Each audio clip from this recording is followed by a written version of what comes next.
Anyway, we already covered the Columbia University president getting booed over and over again. Now let's get to domestic affairs here as the House panel meets through the night on Trump's budget bill. Because obviously, outside of the foreign policy of American empire and the death and devastation it brings about all around the world, there are still plenty of issues here at home as well. So-called big, beautiful spending bill remains uncertain this morning, even after he made a rare visit to Capitol Hill yesterday in an effort to push it through. In public, Trump is saying that Republicans are more united than ever, but there are issues that have the president in a position he's not used to. Oh, yeah. If you want to know the fucking depravity of America as well, there is... I haven't even talked about, like, the crazy shit that took place, too. There's so much to cover. There's a liberal Joe Rogan shit. Oh, Mahmoud Khalil's legal team says ICE and private prison contractor GEO Group are refusing to let him have a contact visit with his wife and newborn baby. They traveled over 1,500 miles hoping Mahmoud could see and hold them for the first time since his arrest over 10 weeks ago. They are holding on to Mahmoud Khalil. And the fact that there aren't more politicians making a bigger deal out of this is mind-boggling to me.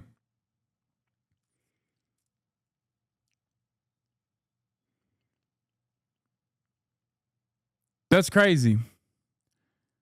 I want to remind you that Mahmoud Khalil is not charged with any crime. And yet he remains held behind bars for speaking against Israel's genocide of the Palestinians in Gaza.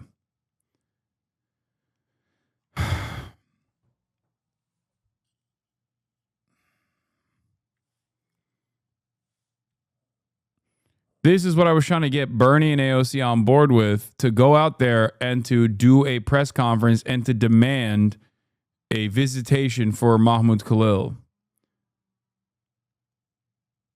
This is what every single politician should be screaming about. We have someone who is literally unjustly imprisoned for speaking out against a foreign nation in a peaceful way as a legal permanent resident, like a green card holder, whose American citizen wife was 8 months pregnant when he was apprehended, kidnapped by the Gestapo, and has been detained ever since. It is infuriating that no one is making a bigger fuss out of this.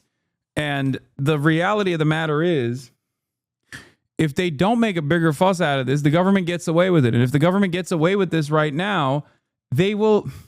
Man, shut the fuck up. Jesus Christ, this stupid ass chatter. When the government gets away with this, they will do more of this.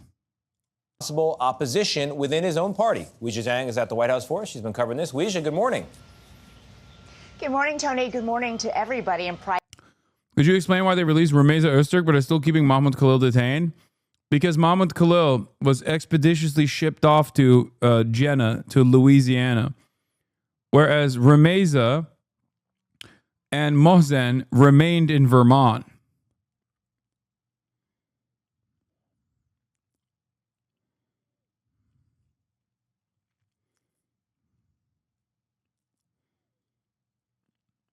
That's why.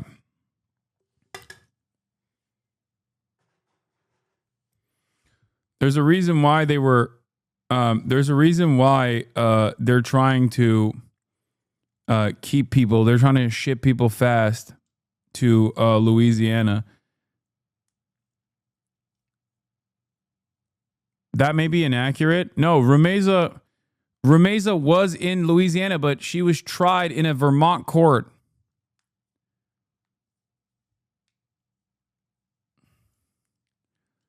Whereas for Mahmoud Khalil, he's supposed to be tried in the in Louisiana immigration court. It was a different story. A senior White House official tells us that during that meeting with House Republicans, President Trump made clear he is losing patience with holdouts. He can afford to lose no more than 3 votes to keep the bill alive. Trump met with House Republicans for over 1 hour. That was love in that room. There was no shouting. I think it was a meeting of love. But that love may be conditional. I think Anybody that didn't support it as a Republican, I would consider to be a fool. The president said the legislation is very important for his legacy. Several campaign promises are wrapped up in it, like tax cuts for workers. Listen to this one. No tax on tips, no tax on overtime.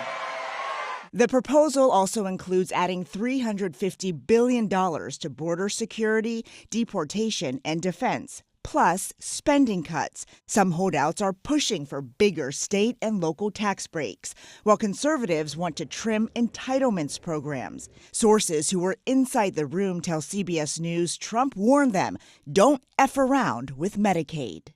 Here's what I want on Medicaid. We're not touching anything. All I want is one thing. 3 words. We don't want any waste, fraud, or abuse. Very simple. House Speaker Johnson has said work requirements would be implemented. If that happens, the Congressional Budget Office estimates 7.3 million people could lose coverage by 2034. Johnson is confident his caucus will pass the bill. We're right on track to deliver, and that's what you'll see this House do this week. Also in the bill is $25 billion for President Trump and Defense Secretary Pete Hegseth's new defense initiative they announced yesterday called the Golden Dome, a missile defense shield that would cover the U.S. and apparently Canada. Trump said it would be completed before the end of his term at a price tag of $175 billion. Nate? Ouija, thank you. So Elon Musk is now saying that he will be spending a lot less of his fortune on politics moving forward. This came out yesterday in a new interview. So why is Musk making this shift now? You'll remember Musk spent more than $290 million. We know why, because he ate the dick. He went on and attached himself to this unfavorable administration.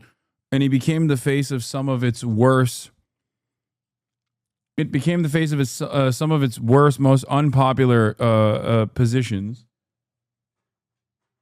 And also on top of that, he is a truly repulsive individual. He does not have the charisma to navigate this situation. He doesn't even have the charisma of Donald Trump to navigate these unfavorable circumstances.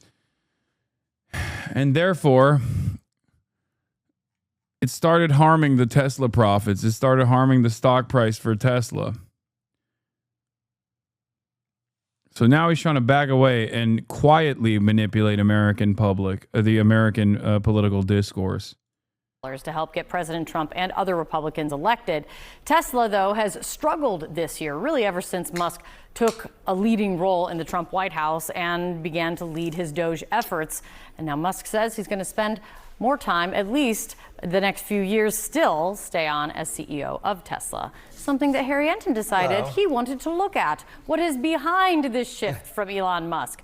What is behind it? Yeah. How unpopular is How unpopular is he? How low can you go? Oh my. Okay, take a look here. Elon Musk's net favorability rating. Look at this shift. Back in 2017, before he really started this politics thing, he was at plus 24 points. Look at where he is now. Whoa, he fell through the floor. Minus 19 points. Among Democrats, the fall was even more dramatic. We're talking about going from plus 35 points on net favorability rating. That is quite a popular guy among Democrats to get this. Now down to minus 91 points. You can't really go lower than that. I guess you could go down to minus 100 points, but he became political kryptonite. He was greatly disliked by the American public and greatly, greatly, greatly disliked by Democrats. And obviously we saw that in Wisconsin when, of course, he spent all that money and then the liberal won that Supreme Court race. Yes. How has that plummet of popularity impacted the brand? Yeah, exactly right. So this is Elon Musk individually. How about Tesla? Okay, let's take a look. The net favorability rating. Look, General. Not nearly low enough, by the way. We could do better. If you hate Elon Musk, the answer is you don't hate him enough. General Motors, we're going to compare General Motors and Tesla. General Motors, quite well liked by the American people, plus 23 points on that favorability rating. But look at Tesla.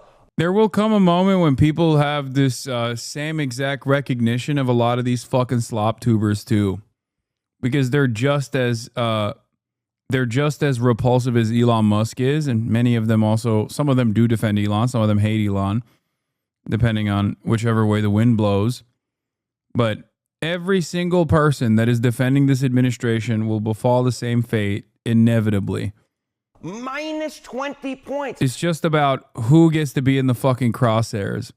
Once that association kicks in, you shall see. So this idea that Tesla could somehow separate itself out from Elon Musk, the American people saw it the exact same way. And of course, Tesla is a business. They're in the business of selling cars. Awfully difficult to sell cars when you have a minus 20-point net favorability rating driven by Elon Musk's net favorability rating right around the same mark. And it's not a big surprise that Tesla sales had fallen in the past, at least in the first quarter, compared to where they were a year ago. It turns out that Elon Musk's political kryptonite was also becoming kryptonite for selling cars. So, well, and one person maybe that matters to Elon Musk, maybe, well, other than his investors, would be Donald Trump. How has Trump's view of him shifted? Yeah, so, we're talking about Tesla here, but of course he's leaving the political game. Okay, Trump loved talking about Elon Musk at the beginning of his administration. Trump posts about Musk on Truth Social. Look at this, from January 20th to April 4th, he posted about 40 times. Look, from April 5th onward, 0, 0, 0, 0, 0. Donald Trump knows brands very well. He knows political brands, and he knew that Elon Musk's political brands' time had run out, and therefore Elon Musk taking a step back from politics. It also might be a favor to Elon Musk. Yeah, I would think so. Post less about me while I'm trying to save my company. Yeah, it seems pretty good. Thank you so much, Erin. Thanks. Putting a brake on politics, accelerating on Tesla. Elon Musk says he plans to cut his political spending in the future after he spent a record sum to help get Donald Trump back in the White House. The world's richest man has been shaking up the federal government through the so-called Department of Government Efficiency. And now he says he'll turn his attention back to Tesla and plans to lead the company for at least 5 more years. CNN media correspondent Hadas Gold joins us now. Hadas, what more did Musk say about his plans? And it stuck out to me that he definitely kept the door open.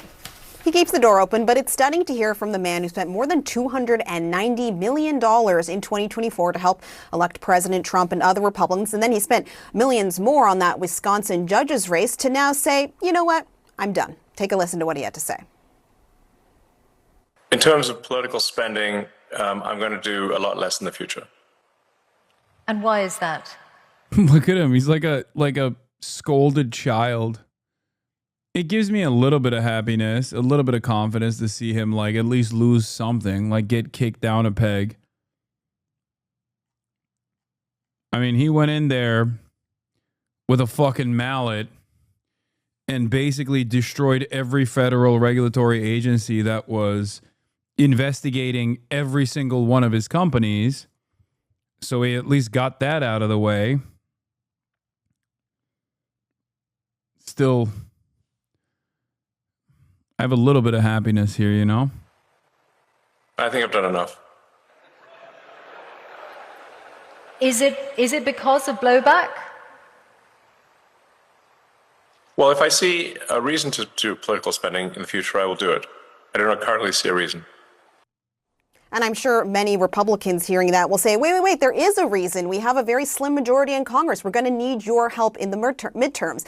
And as you noted, he did leave the door open. But there's, of course, a question of why is he suddenly changing his tune when 6 months ago, just a few months ago, he's brandishing a chainsaw on stage and seeming so energized about working in politics. Now, we can just look at the numbers. First of all, we can look at the approval ratings for Elon Musk. If you look at his approval ratings in polls back in February, his disapproval rating was at 49%. In just a couple months, it jumped up to 57%, whereas his approval rating did not move at all. And his work in Washington has affected not only his personal approval ratings, but we've seen it affect Tesla's share price as well. I talked to somebody who has spoken to Elon Musk, who's in his orbit, and he said a few reasons why this is happening. He says Elon has too many asks coming to him, and everyone sees him as a silver bullet spender. He says that he warns Elon Musk has not chosen his midterm bets yet, and he says he is sending a message to the market and his shareholders. And as we saw from Tesla's share price right there, Tesla's share prices have gone up ever since Elon Musk has said he's stepping back from politics. Guys.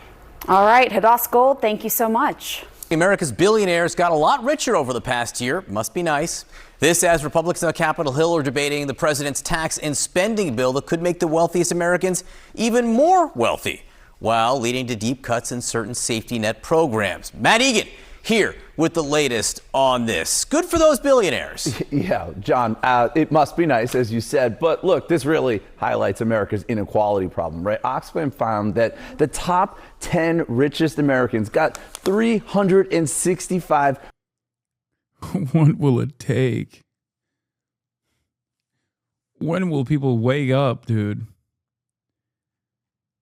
When will people go, this can't go on, you know? There's gotta be a point where people just go, man, this is fucking exhausting and unjust and can't continue the way that it has. $1 billion richer in just the past year. Now, this measures their net worth from April 2024 to April 2025. And this, of course, comes despite the fact that there was that scary market drop earlier this year. This amounts to these billionaires gaining $1 billion collectively each day, which is pretty stunning. And to put a finer point on things here, Oxfam also found that it would take 10 typical workers making median earnings 726,000 years to make $365 billion. It's kind of a mind-blowing stat there. Now, as far as who got richer, the top 10 list includes legendary investor Warren Buffett. He got $35 billion richer over the last year. Jim Walton and Rob Walton, the Walmart heirs, almost $40 billion, $39 billion for Mark Zuckerberg. But far and away, this list, of course, is led, not surprisingly, by Elon Musk, who got $186 billion richer in, again, just the past year. So I asked the White House about these findings and concerns about inequality, and a spokesperson argued that wealth inequality got better during Trump's first term, and that this legislation being debated by House Republicans would restore prosperity for Main Street. But John, nonpartisan experts, they're warning that this legislation would, in fact, make the rich even richer, while simultaneously cutting almost $1 trillion from Medicaid and food stamps. Well, and overnight we got a new score about how much this legislation will cost. Yeah, a lot of money. This is coming from the nonpartisan Congressional Budget Office. They're finding that this legislation would add almost $4 trillion in debt over a decade. This comes completely contradicting what the White House said just the other day, arguing that this would not add to the deficit. Keep in mind, this would just add to the mountain of debt that the U.S. already has. Now, that's, of course, a bipartisan problem. Republicans and Democrats alike can share some blame. But this debate over the House GOP tax cuts, it's coming at a time when there's these growing concerns about the fiscal mess, right? Moody's just the other... Dude, this is such a funny thing to tell me. Like, Dems and the mainstream media are trying so hard to cope with the current 21% approval rating. First of all, it's even lower than that. And I fucking hate the Democratic Party. That's number one. And number two, do you think I benefit more from the Trump administration or you benefit more from the Trump administration? Like, we're at the precipice of severe Medicaid cuts. And your dumb fucking ass is turning around. Your dumb ass is turning around and being like, cry harder, dumbass. Think for a moment. Think for a fucking moment. I spend every fucking waking moment railing against the Trump administration. Am I an undocumented migrant? No, I'm not. I'm an American citizen. It's not out of self-interest, at least in the short term. I do think it's self-interested. The arguments that I make against Trump and the arguments that I make against the current American order of operation is in my self-interest in the long term, because I think that that will be a more prosperous nation and a more prosperous planet overall. You suck at arguing, law? Okay, you should think as well a little bit deeper about what I just said. Who do you think benefits more in the short term from the Trump administration and the sorts of things that I'm railing against? Me or this chatter? Me or you?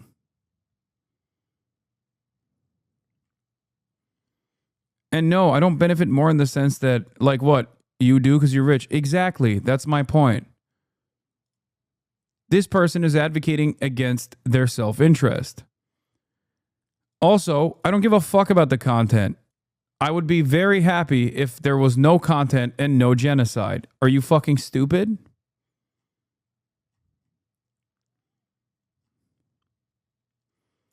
Trump's not giving anything to you. That's the point. He's giving you nothing. Why flex? That's your argument that you're rich. If you think my argument is that I'm rich, you are the densest person on the fucking planet. Okay? Also, you literally just said this. So apparently you too understand the point that I was making.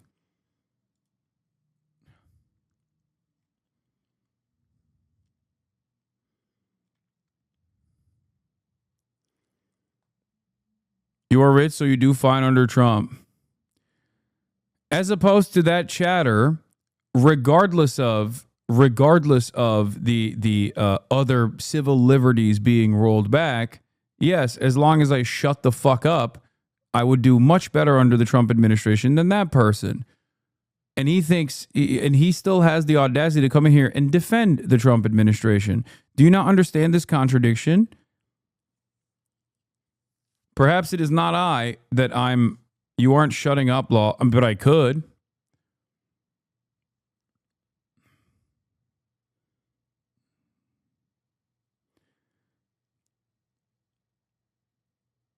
I don't think you understand the point that I'm making or the point that I just made.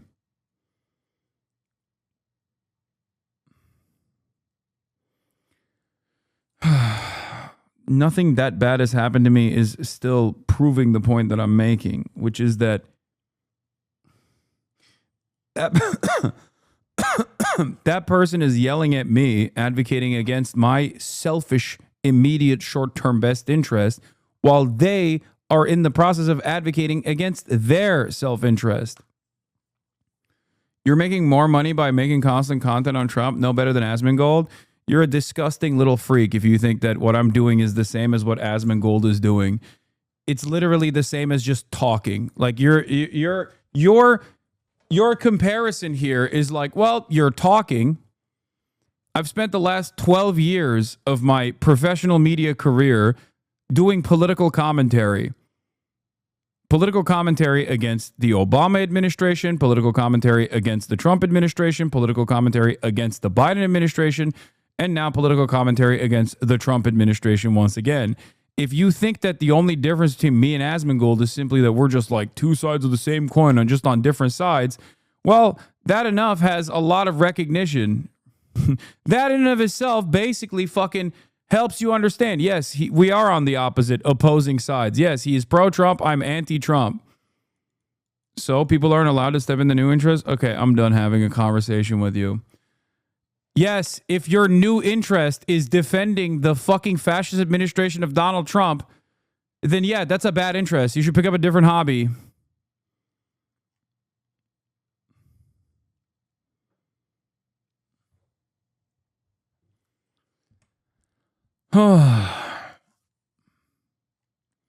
Yeah. What's up, guys? My new interest, defending white supremacy. Yeah. Also, the mentions of Asmongold immediately pick up when he starts playing fucking video games in this chat. And then they clip my response to go, Hasan always talks about Asmongold. I don't want to talk about Asmongold. I don't give a shit about Asmongold. You are the motherfuckers who are bringing him up in here so you can clip it and then send it back to him and be like, Hasan is just talking about you again. So we can fucking cry about how I should get banned one more time. Day cut America's perfect credit rating, and there are these concerns that this would also add to inequality. This is the nonpartisan Penn-Wharton budget model. They say that the top 10% of earners would get 65% of the gains here, and the bottom 20%, they would lose $1,000 each next year due to these cuts to Medicaid and also food stamps.